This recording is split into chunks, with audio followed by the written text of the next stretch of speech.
तो जैसा कि आपने देखा आज हमारे देश के काम आए हैं गांव बांस बटोड़ी के गांव, जिन्होंने ईश्वर सिंह जिनका नाम था और जो शहीद हुए हैं। आपने पूरी वीडियो देखी होगी पहले भी और दूसरी वीडियो भी देखी होगी, और ये तीसरा वीडियो हम उससे परिवार से मिल रहे हैं और जानकारी ले रहे हैं ईश्वर सिंह जी किस तरह के सैनिक थे। और जैसा कि उन्होंने आज दिखा दिया देश को करके, देश पे मर मिटे, और उससे पहले कि उनकी हम देखेंगे किस तरह की खूबियाँ थी। 26/11 में भी वो हीरो बताए गए, उस लड़ाई में काफ़ी योगदान रहा था उनका। उनके परिवार हमारे साथ बने, उनसे हम बातचीत करेंगे। उनके भाई हैं, उनकी मिसेज और उनकी माँ, पूरा परिवार हमारे साथ बना है, तो उनसे बातचीत करेंगे और जानेंगे ईश्वर सिंह जी के बारे में कि किस तरह के उनके। जी सर, क्या कहेंगे अपने भाई के बारे में जो आज देश के काम आए हैं? हम बहुत गौरवान्वित हैं जी उनके लिए। अब उन्होंने अपने देश के लिए अपना कर्तव्य प्राण बहुत अच्छी तरह से निभाया जी। और 26/11 वो जो बॉम्बे मरीन ताज होटल था उसमें भी वो गए हुए थे commando, as a commando purpose के तौर पे जी। और मैराथन दौड़ के स्पेशलिस्ट जी। और पीटीआई का कोर्स भी कर रखा था। पीटीआई भी थे वो आर्मी में, 3 साल तक उन्होंने पीटीआई का वो कर्तव्य निभाया।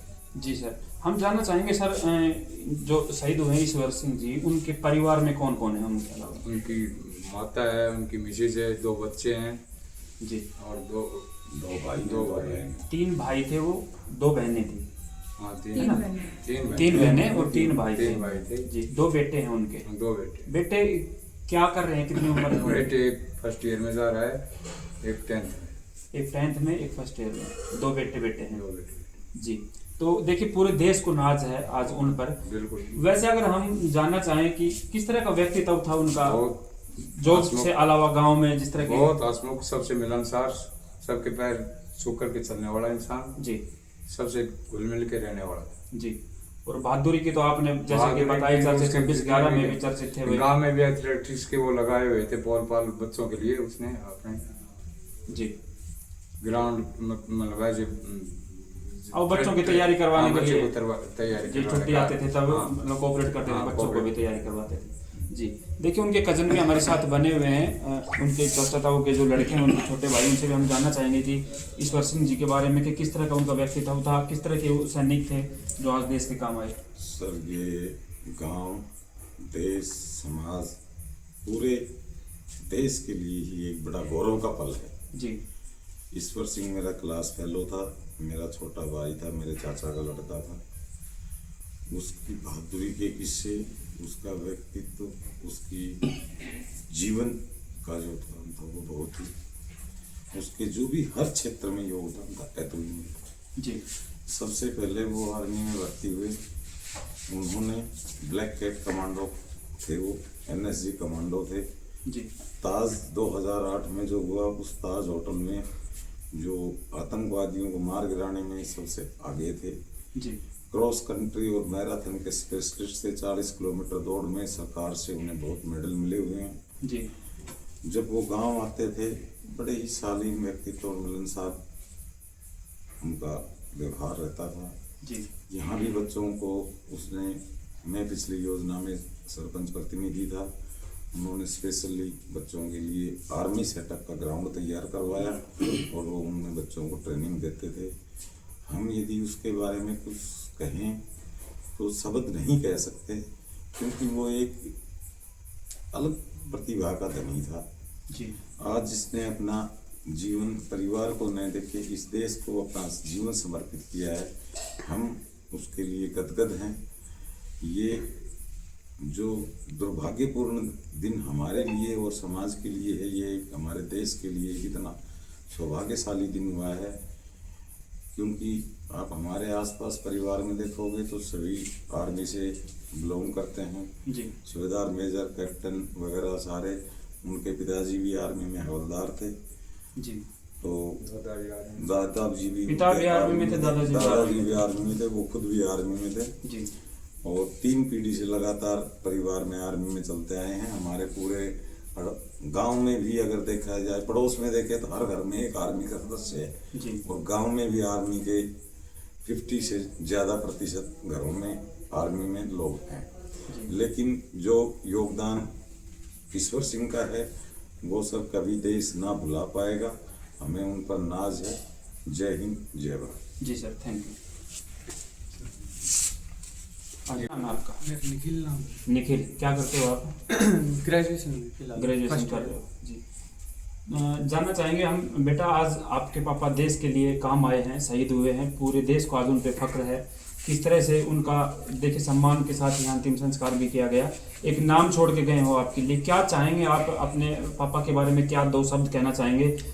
मुझे भी सर बहुत गर्व महसूस हो रहा है कि मेरे पापा देश के लिए काम आए। उनको भी कई बार यूनिट से भी नंबर 1 पीटीआई, नंबर 1 हर चीज़ में ही नंबर 1 बैटरी कमांडर, हर चीज़ में बिल्कुल नंबर 1 थे।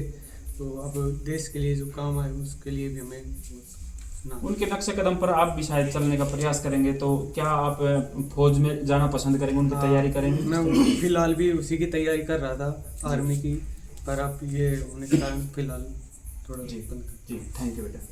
सर, हम जानना चाहेंगे कि ईश्वर सिंह जी की कितनी उम्र थी और कितनी उनकी सर्विस लगभग हो चुकी थी?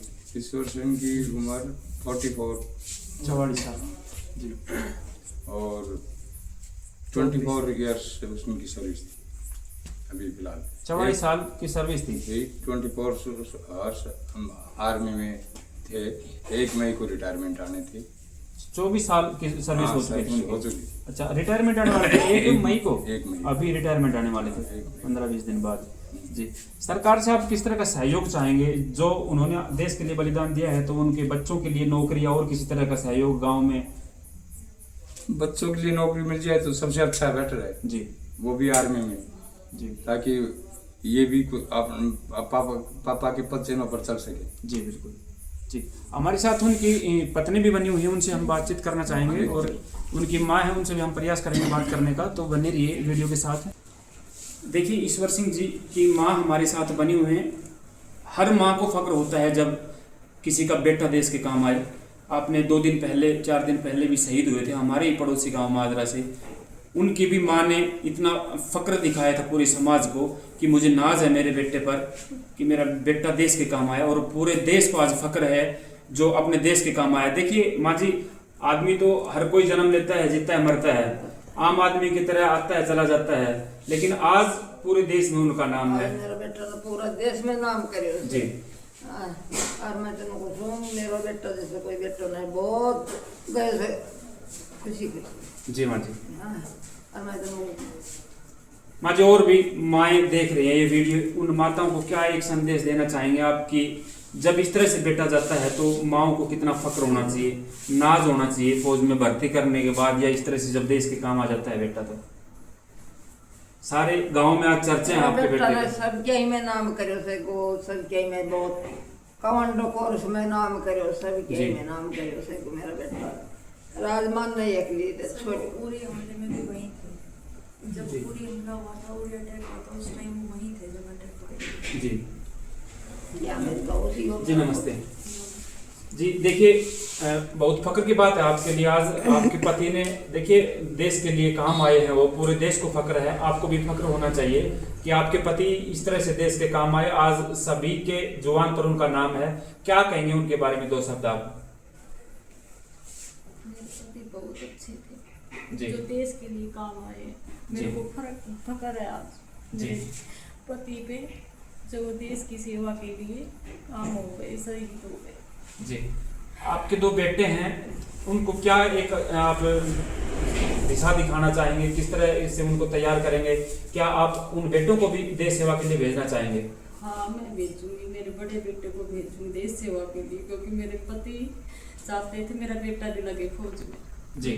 सरकार से आप किस तरह का सहयोग चाहेंगे अपने बेटे के लिए? कुछ हेल्प, मदद कि भाई उनको उनकी जगह नौकरी मिले, या इस तरह की कोई हेल्प मिले ताकि उनका बेटा भी अपने बाप के नक्शे कदम पर चल सके और देश के काम आ सरकार सके? से मैं ये कहना चाहती हूँ, अब मेरे बेटे को भी नौकरी मिले उसकी जगह। जी जी जी, धन्यवाद। आप सर, मैं इनकी भाभी हूँ।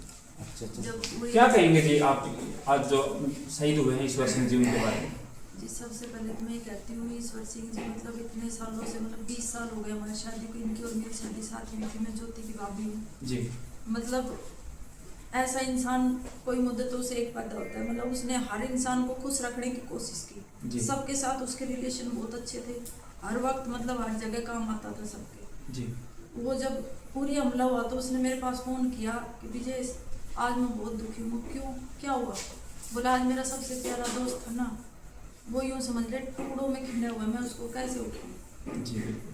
तो मेरा मन भी भरा है। मैंने कहा ठीक है, तो मैं एक राइट हूँ, जैसे कि मैं महिला काव्य मंच की अध्यक्ष रह चुकी हूँ रिवाड़ी की। जी और समय समय पर काव्य मंच जैसे सतबीर नाड़िया जी के साथ जब भी प्रोग्राम होते हैं तो मैं मंच साझा करती हूँ काफ़ी बार। जी तो सतबीर नाड़िया जी ने भी अपने कलम से मेरे बारे में लिखा हुआ है, मतलब कि एक राइटर का मुझे ओहदा मिला हुआ है, मेरी किताब भी छपी हुई है। जी तो मैंने उस पूरी हमले की कविता उसके ऊपर लिखी रात भर में, और उसको दूसरे दिन मैंने सुनाई। सिर्फ उसने मुझे 4 ही लफ्ज किए थे कि आज मेरा दोस्त मतलब एक टुकड़ों में खिंडा पड़ा है, मुझे इसमें क्या करूँ, मेरी हिम्मत नहीं है उसको उठाने की। जी बिल्कुल। तो मैंने कहा कि देख हिम्मत तो तुझे करनी पड़ेगी, क्योंकि तुझे भगवान ने उस जगह बैठाया तो तेरे को हिम्मत करनी पड़ेगी। जी। उसने ऐसे ऐसे नहीं पता कितने अंजाम दिए थे। वो पिछले 5 साल पहले उसकी खाई में बस गिर गई थी। वो 5 घंटे ऑब्जर्वेशन में रहे और 3 घंटे बर्फ में दबे रहे थे। ईश्वर सिंह जी। हाँ ईश्वर जी। जी मतलब उसकी बॉडी थी ना, वो 3 घंटे बर्फ में दबी रही थी, और रेस्क्यू टीम ने 3 घंटे बाद उसको निकाला, कुत्तों के साथ जाके मतलब उसको ढूंढा, सर्च जी। किया, तो उसको निकाला बाहर।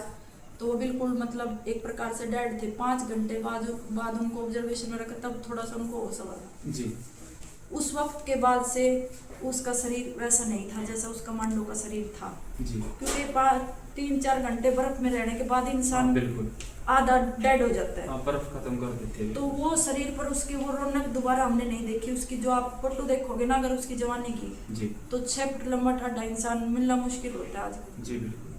तो फिर वो बर्फ में दबने के बाद उसका शरीर कमजोर हो गया।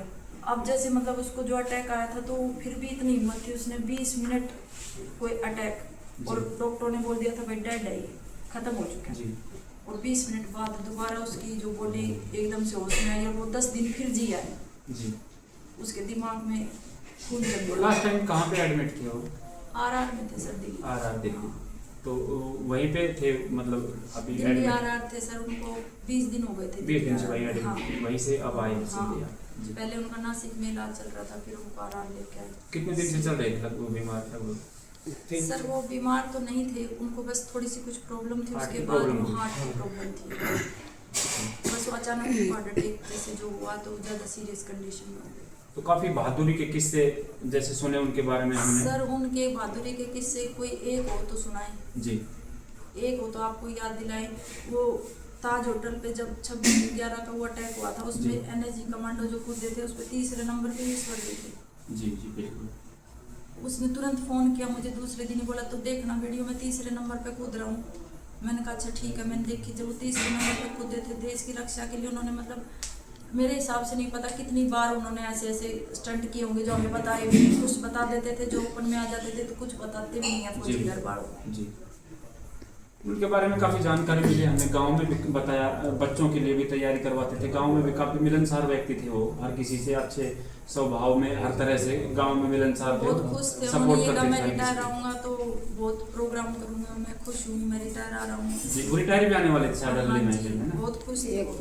1 तारीख को आने वाले थे। हाँ। जी तो बहन जी क्या कहेंगे उनके जो बच्चे भी हैं तो सरकार से किस तरह की हेल्प चाहते हैं आप, किस तरह का योगदान सर चाहते मैं तो होंगे? गवर्नमेंट से ये कहती हूँ कि देखो जिनके बाप सिर पर से चले जाते ना, जी उनके लिए पीछे सिर्फ यही रहता है कि अगर बच्चे कामयाब हो जाए, उनको नौकरी मिल जाए, जी। तो उससे बढ़ के कुछ भी नहीं है।